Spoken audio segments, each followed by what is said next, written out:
Important video है। इस video के अंदर 8 पॉइंट ऐसे आपको बताने हैं, अगर आप बिगिनर हैं या आप एक्सपर्ट हैं, समझते तो होंगे कि जब भी ब्रोकर सेलेक्ट करना होता है तो सबसे पहले ये देखना पड़ता है कि वाकई ही आपकी जो इन्वेस्टमेंट है वो सिक्योर है कि नहीं है उस ब्रोकर के अकाउंट के अंदर, क्योंकि वो ब्रोकर के अकाउंट के अंदर से ही आप फॉरेक्स ट्रेडिंग कर रहे होते हैं इंटरनेशनल मार्केट के अंदर।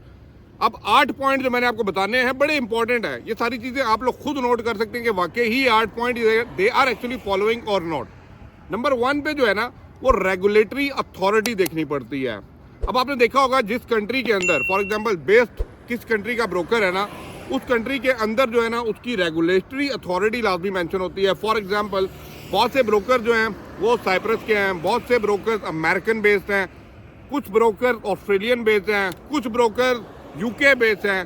तो दे हैव द पर्टिकुलर वो कहते हैं ना रेगुलेटरी अथॉरिटी। लेकिन आप जिस कंट्री के अंदर हैं, फॉर एग्जांपल मैं यूएई की बात करूंगा, दुबई की बात करूंगा, DSFA Dubai financial service authority के ऊपर अगर वो रेगुलेटरी के अंडर रजिस्टर है, आई थिंक वो आपके लिए ज़्यादा बेस्ट रहेगा, क्योंकि आप यहाँ के रेजिडेंट्स हैं and then you can follow up अगर आपको कोई मसला मसाइल होता है। नंबर 1 पे उसके रेगुलेटरी अथॉरिटी आपने लाजमी चेक करनी है। नंबर 2 पे प्रोफेशनली वेबसाइट इनकी डेवलप है कि नहीं है। बहुत से आपने वेबसाइट देखी होंगी, एक थोड़ा सा भी कॉमन सेंस कर रखने वाला बंदा ना, उसके सामने जब भी कोई वेबसाइट आती है ना, दे कैन ईजीली अंडरस्टैंड कि यार वाकई ही ये प्रोफेशनलिज्म इनके वेबसाइट को और इनकी वो कहते हैं ना, क्योंकि देखिए आप उस ब्रोकर के ऑफिस में नहीं गए हुए, जो उनकी प्रेजेंटेशन होती है और जो उनका वे ऑफ चीज होता है वो आपके सामने एक वो कहते हैं ना वेबसाइट पेज के ऊपर शो हो रहा होता है।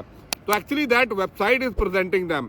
नंबर 3 पे अब आपने जो देखना है कि भाई ये आपको जो स्प्रेड्स होते हैं, फॉर एग्जांपल जब आप ट्रेड लगाते हैं तो कितना आपको पर कमीशन स्प्रेड दिए जा रहे हैं, वो कंपेटिटिव हैं एज पर द मार्केट। आप बाकियों को भी चेक करें उनका स्प्रेड क्या है, इसका क्या है, तो ये लाजमी नंबर 3 पे ये लाजमी आपने चेक करना है। नंबर 4 पे जो मोस्ट इंपॉर्टेंट चीज़ है कि भाई कस्टमर सर्विस इनकी कैसी है। फॉर एग्जांपल आप उनसे रियल टाइम लाइव चैट कर रहे हैं, उनकी वेबसाइट के थ्रू कर रहे हैं, उनके गिवन कॉन्टैक्ट नंबर से कर रहे हैं, उनकी सेल सर्विस टीम से कर रहे हैं। अगर आपको कोई मैनेजर असाइन किया गया है, they are actually responding you और नो, ये बड़ी इंपॉर्टेंट चीज़ है। नंबर 5 पे भी इसी से ही रिलेटेड इन टच होता है।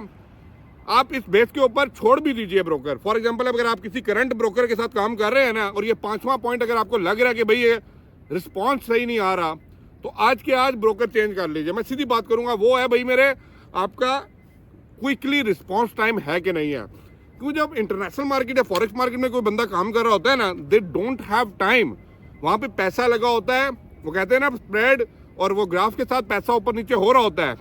एक्चुअली उस टाइम कोई प्रॉब्लम आ जाए, कोई पैसे का प्रॉब्लम हो जाए, कोई गलत ट्रेड का ऑप्शन हो जाए, कुछ ऐसा प्रॉब्लम हो जाए, कोई टेक्निकल इश्यू हो जाए प्लेटफॉर्म के ऊपर, actually they are responding you in a quick time, in no time और नो। ये बड़ी इंपॉर्टेंट चीज़ है।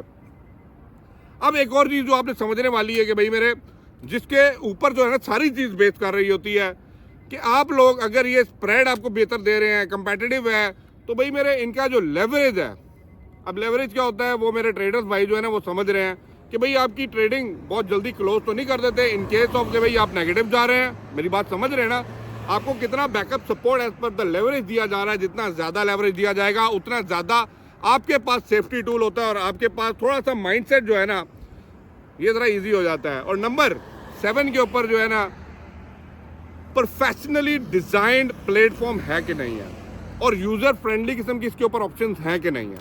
ये बड़ा इंपॉर्टेंट चीज़ है। शायद आप इसको इग्नोर करते हो, लेकिन कुछ लोगों के कुछ प्लेटफॉर्म बड़े बेसिक किस्म के होते हैं जहाँ पे आपको स्टॉप लॉस ये सारी चीज़ें देखने के लिए बड़ा टाइम लगना पड़ता है। तो आप बड़े इजी वे में देखें कि भाई आपको ये ऑप्शन ही अवेलेबल हैं आपके प्लेटफॉर्म्स के ऊपर या नहीं हैं।